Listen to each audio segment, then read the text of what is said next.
సరే ఇటు తెలంగాణలో ఒక 1 వీక్ బ్యాక్ ములుగు డిస్ట్రిక్ట్‌లో ఒక ఎన్‌కౌంటర్ జరిగింది. Maoist encounter. సో, ఈ రేవంత్ రెడ్డి గారు వచ్చిన తర్వాత అతి పెద్ద ఎన్‌కౌంటర్ అని కూడా చెప్తున్నారు సార్. సో, మరి ఎన్‌కౌంటర్ పైన కొన్ని ఊహాగానాలు వ్యక్తమవుతున్నాయి. మావోయిస్టులు కూడా ఒక లేఖ రాసారు. ఇది ఫేక్ ఎన్‌కౌంటర్, విషం పెట్టి చంపారని కూడా వాళ్ళు ఆరోపిస్తున్నారు. అసలు ఏం జరిగింది? మరి ఎన్‌కౌంటర్ పైన మీ ఒపీనియన్ ఏంటి సార్? మేము ఎన్కౌంటర్ను మా పౌర హక్కుల సంఘం నుంచి ఇమీడియట్గా మేము ఖండించాము. ఓకే. ప్రెస్ కాన్ఫరెన్స్ కూడా పెట్టాము. దాని మీద ఒక న్యాయ విచారణ జరిపించమని డిమాండ్ చేశాము. ఇప్పుడు ఎన్కౌంటర్ అంటే పట్టుకొని చంపడమే అనే అర్థానికి వచ్చేసింది. రెండు వైపు నుంచి కాల్పులు జరగడం ఒక కాలంలో అది ఉండేది. అటువైపు నష్టం ఉండేది, ఇటువైపు నష్టం ఉండేది. రాజ్యాంగం ప్రకారం ఏ మనిషినైనా అంటే తుపాకీ ఉపయోగించుకోకుండా పట్టుకోగలిగిన అవకాశం ఉంటే తప్పకుండా వాళ్ళని అరెస్ట్ చేయాలి, కోర్టులో ప్రొడ్యూస్ చేయాలి, ట్రయల్ జరగాలి, న్యాయ వ్యవస్థ వాళ్ళకి శిక్ష వేస్తుంది. ఇది న్యాయశాస్త్రము, ఇది రాజ్యాంగం యొక్క విలువ. చట్టబద్ధ పాలన అంటే కూడా రాజ్యానికి ఏ మనిషిని కూడా ప్రాణం తీసుకునే అటువంటి అధికారం ఉండదు రాజ్యానికి. రాజ్యాన్ని మనిషి నిర్మించుకున్నదే, అది భద్రత కొరకు మనిషి రాజ్యాన్ని పెట్టుకున్నాడు, తన భద్రత కొరకు. కనుక భద్రత కొరకు పెట్టిన రాజ్యము ఏ చట్టానికి అతీతంగా ఎవరి ప్రాణం కూడా తీసుకోవడానికి వీల్లేదు, చట్టబద్ధంగానే. అందుకనే దాన్ని ఎన్కౌంటర్ అంటే వాళ్ళు కాల్సి మేము కాల్చామని. ఇది ఎన్కౌంటర్ జరిగినప్పుడు ఈ మాట చెప్తారు, రెండు వైపు నుంచి కాల్పులు జరిగాయి, వాళ్ళు చనిపోయారు, ఇటువైపు ఏం నష్టం జరగలేదని. కానీ ఇది సాధారణమైన మనిషిని అడిగిన సినిమాలలో కూడా నేను ఎన్కౌంటర్ చేస్తానంటే నేను చంపేస్తానే దాని అర్థం. అంతేకాకుండా కేంద్ర ప్రభుత్వం స్పష్టంగా చెప్తున్నది. కేంద్ర హోంమంత్రి గారు ఆయన ప్రకటన ఏమిటంటే, మేము 2026 వరకు మొత్తంగా ఎట్లా చేస్తారు అంటే, రాజ్యాంగం మీకు అధికారం ఇవ్వదు కదా, రాజ్యాంగం అటువంటి అధికారం ఇవ్వదు కదా. మనం ఏమంటే వాళ్ళ సమస్య ఏంటో చూస్తాం, ఎందుకు ఈ సమస్య ఉందనేది మేము ఆలోచిస్తాం, తర్వాత ఏమైనా వేరే పరిష్కారాలు ఉన్నాయేమో ఆలోచిస్తాం, వాళ్ళను ప్రధాన సేవంలోకి రాముడి మీరు సమస్యలు ఏవో మనం పరిష్కరిద్దాం, లేదా శాంతి చర్చలు చేద్దాం. అది తెలంగాణ ఆ ప్రయోగం చేసిన రాష్ట్రం కదా, తెలుగు సమాజం ఆ ప్రయోగం చేసింది. ఈ భాష ఏది మాట్లాడడం లేదు. మేము వాళ్ళని తర్వాత ఛత్తీస్గఢ్ ముఖ్యమంత్రి గారు కూడా స్పష్టంగా ఒక మాట ఏం చెప్పారంటే, ఇక్కడ చాలా ఖనిజాలు ఉన్నాయి, ఈ ఖనిజాలను మేము కార్పొరేట్ వాళ్ళకి ఇవ్వాలి, ఎవరు అడ్డం వచ్చినా, చెట్లు అడ్డం వచ్చినా, మనుషులు అడ్డం వచ్చినా మేము ఎలిమినేట్ చేస్తామని ఆయన స్పష్టంగానే అంటున్నాడు. అంటే కదా దాని అర్థం ఏంటంటే, ఛత్తీస్గఢ్లో ఉండే ఖనిజ వనరులని కార్పొరేట్కి ఇవ్వడం కొరకు మీరు ప్రజలు, ఆదివాసీ ప్రజలు చేసే పోరాటాన్ని అణచివేస్తామని అంటున్నారు. సరే, మావోయిస్టులు అంటే తుపాకున్నాయి, కానీ అక్కడ ఉన్న ఆదివాసుల హక్కులు, ఆదివాసులకు ఎన్ని రకాల హక్కులు ఉన్నాయి. మనం షెడ్యూల్ 5 ఉంది, పీసా ఉంది, తర్వాత మీకు ఫారెస్ట్ రైట్స్ యాక్ట్ ఉంది, మీకు 1/70 ఉంది. మరి ఇన్ని చట్టాలు కూడా ట్రైబల్ రైట్స్కు వచ్చినటువంటి చట్టాలు, ఇవన్నీ కూడా ఎన్నో హక్కులు ఉన్నాయి ఆదివాసీలకు. మీరు ఆదివాసీ ప్రాంతానికి పోవడానికి ఆదివాసుల అనుమతి కావాలి, కానీ ముఖ్యమంత్రి మేము ఖనిజాలని కార్పొరేట్కి ఇస్తామంటే మరి అక్కడ ఉన్న ఆదివాసులు దానికి అంగీకరించాలి కదా. మీరు ఆదివాసుల అంగీకారం లేకుండా వాళ్ళు అడ్డం వచ్చినా మేము కార్పొరేట్కి ఇస్తామని అంత బహాటంగా అనమంటే, ఇక మొత్తంగా కేంద్ర వ్యూహం ఏమిటంటే, ఖనిజ వనరులు ఏవైతే ఆదివాసీ ప్రాంతాలు ఉన్నాయో ఆ ఖనిజ వనరులని కార్పొరేట్కి ఇవ్వాలి, ఏ పరిస్థితుల్లో అయినా కార్పొరేట్కి ఇస్తామని ఆ వ్యూహం ఏదైతుందో ఆ వ్యూహం చాలా ప్రమాదకరం వ్యూహం. మీరు అక్కడ బతుకుతున్న ఆదివాసుల పరిస్థితి ఏమిటి, వాళ్ళు వేల సంవత్సరాలుగా అక్కడ ఉన్నారు, అడవిని నమ్ముకొని అక్కడ జీవిస్తున్నారు, వాళ్ళకి బోల్డెన్ హక్కులు ఇచ్చాము, అటువంటిప్పుడు మేము కార్పొరేట్కి అప్పచెప్తామని ఏదైతే అంటున్నారో, మీరు అట్లా కార్పొరేట్కి అప్పచెప్తామనేటువంటిది ఏదైతుందో అది మీరు ఆదివాసీల అనుమతి లేకుండా ఇవ్వడానికి వీలు లేదు. ఛత్తీస్గఢ్ ముఖ్యమంత్రి గారు కూడా ఆలోచించవలసినట్టు, మీరు ఆదివాసులతో చర్చించండి, మన అభివృద్ధికి ఇది అవసరమని వాళ్ళు ఒప్పించండి, ఈ అభివృద్ధిలో వాళ్ళు ఎట్లా భాగస్వాములో చెప్పండి, ఈ అభివృద్ధి నుంచి వాళ్ళ జీవితాలు ఎట్లా మారుతాయి చెప్పండి. అది మీరు ప్రజాభిప్రాయాన్ని సమీకరించకుండా, ప్రజల సమ్మతి లేకుండా మేము ఏదైనా చేస్తామని అంటే అది రాజ్యాంగ విరుద్ధం, మొత్తంగా ప్రజాస్వామ్య విరుద్ధం కానీ అంటున్నారు. కనుక ఇప్పుడు ఎన్కౌంటర్ ఏది జరిగినా కూడా, ఇవాళ ఒకవేళ నిజమైన ఎన్కౌంటర్ జరిగిన, రెండు వైపుల కాల్పులు జరిగిన, అది ఫేక్ ఎన్కౌంటర్, బూటకప్ ఎన్కౌంటర్ అనేదాకా ప్రజలు విశ్వసిస్తున్నారు. అక్కడ దాకా వచ్చేసింది పరిస్థితి.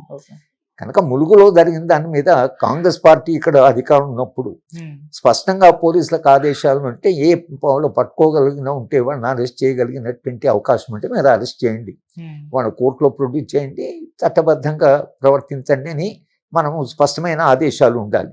కానీ అటు కాకుండా దేశవ్యాప్తంగా ఒక వ్యూహం ఉంది కాబట్టి మేము కూడా ఎన్కౌంటర్లకు పాల్పడతామని అంటే మీకు రాజ్యాంగం మీద మీరు దేశవ్యాప్తంగా వెళ్ళి ఈ రాజ్యాంగం మీద ప్రమాణం, ఈ రాజ్యాంగ ప్రమాణాలు కాపాడుతామని అది చెప్పడం చాలా కష్టమైపోతుంది. కనుక కాంగ్రెస్ పరిపాలించే అన్ని రాష్ట్రాల్లో కూడా ఒకవేళ నిజమైన ఎన్కౌంటర్ జరిగి రెండు వైపులా నష్టం జరిగి వాళ్ళు కాల్పులు జరిపి వీళ్ళు కాల్పులు జరిపితే అది ప్రజలు అర్థం చేసుకుంటారు, ఇది వీళ్ళు కాల్పులు జరిపారు. కానీ మీకు అవకాశము మొదట మావోయిస్టు ఉద్యమం అప్పుడు పెద్ద పెద్ద నాయకులను కూడా వాళ్ళు దొరికితే వాళ్ళని తీసుకుపోయి అరెస్ట్ చేశారు, వాళ్ళు బెయిల్ ఇచ్చారు, వాళ్ళు సమాజంలో తిరిగారు, మళ్ళీ వాళ్ళు ఉద్యమాలకు వెళ్ళిపోయారు. ఒక దశలో ఎట్లా ఉండిందంటే ఏ అవకాశం ఉన్నా వాళ్ళని అరెస్ట్ చేసేవాళ్ళు.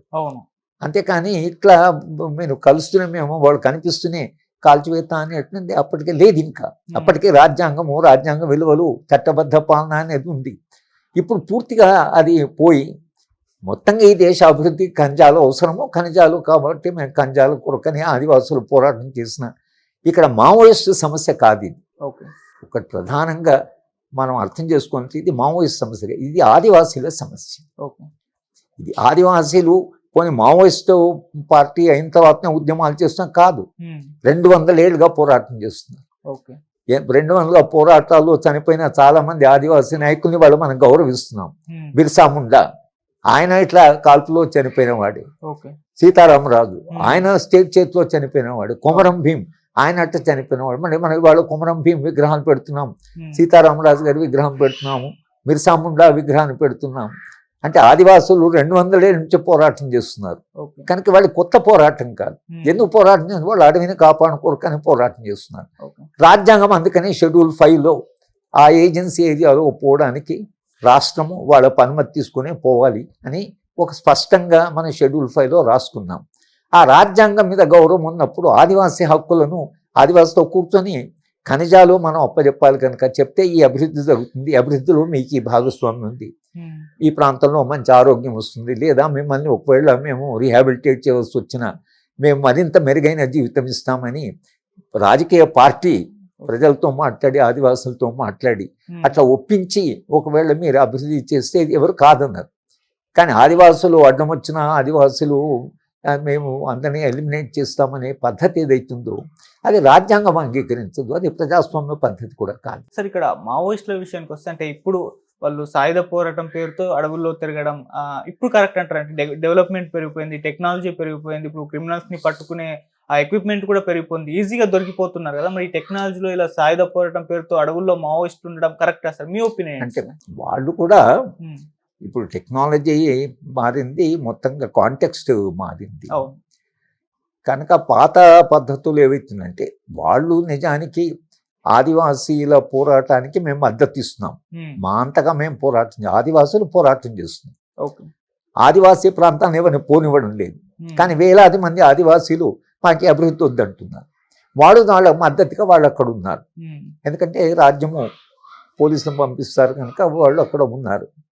కానీ వాళ్ళ పరిస్థితి ఏమిటంటే టెక్నాలజీ పెరగడం వలన చాలా సులభంగా వాళ్ళు ఎక్కడున్నారో తెలుసుకోగలుగుతున్నారు. ఈ మారిన సందర్భంలో వాళ్ళు అక్కడ పోరాటం చేస్తున్న వాళ్ళు మరి ఈ పోరాట పద్ధతులు పనికొస్తాయా లేదా, మరేనైనా ఆదివాసీ పోరాటాలు వేలాది లక్షలాది మంది అది ఎట్లయితే రైతాంగం పోరాటం చేస్తున్నారు, రైతాంగము వాళ్ళు ఏమో ఆయుధాలు పట్టుకోలే కానీ వాళ్ళు రాజ్యాన్ని ప్రశ్నించగలుగుతున్నారు. అలాంటి పద్ధతులు ఎక్కడ దానికి పాసిబిలిటీ ఉన్నా అలాంటి ప్రయోగాలు అంటే ఆదివాసులు చేయదు. మామూలు పార్టీ ఏం చేస్తారు, ఆదివాసీలు తాము చేసే పోరాటాలు ఈ పద్ధతి వీళ్ళు అవలంబిస్తున్నారు. కానీ వాళ్ళు లక్షలాది మంది కలిగితే అప్పుడు రాజ్యము మరింత జాగ్రత్తగా ఉండడానికి ఒక పాసిబిలిటీ ఉంది. అంటే చరిత్రలో మనం ఇక్కడ కూర్చొని ఆదివాసులు పోరాటాలు ఎట్లా చేయాలి అనేది మనకు చెప్పడం సాధ్యం కాదు. వాళ్ళకు తోచిన విధాలుగా వాళ్ళు పోరాటం చేస్తుంటారు. సీతారామరాజు పోరాటం చేసేటప్పుడు కూడా ఇదే ప్రశ్న వస్తుంది, సీతారామరాజు గారు ఎందుకు అంత అట్లు పట్టుకొని ఇంత చేయడం, అసలు ఆదివాసీ పోరాటాలు శాంతియుతంగా అందుకొరకనే మనం ఇక్కడ తెలంగాణ అంటే తెలుగు రాష్ట్రాల్లో అప్పుడు మనం శాంతి చర్చల ప్రయోగం చేసాం. అందుకని శాంతి చర్చ వచ్చారు కూడా. వాళ్ళు కొన్ని డిమాండ్స్ పెట్టారు, కానీ శాంతి చర్చలు ఫెయిల్ అయ్యాయి. కానీ శాంతి చర్చలు అనేటువంటిది ఒకటి సాధ్యమే అనే ఒక ప్రయోగం అయితే తెలంగాణ సమాజం చేసింది. కనుక ఇప్పటికైనా ఒక ప్రయోగం ఉంది. కనుక భారతీయ జనతా పార్టీ కూడా ఈ ప్రయోగం నుంచి వచ్చినటువంటి ఏదైతే అనుభవం ఉందో అనుభవం దృష్ట్యా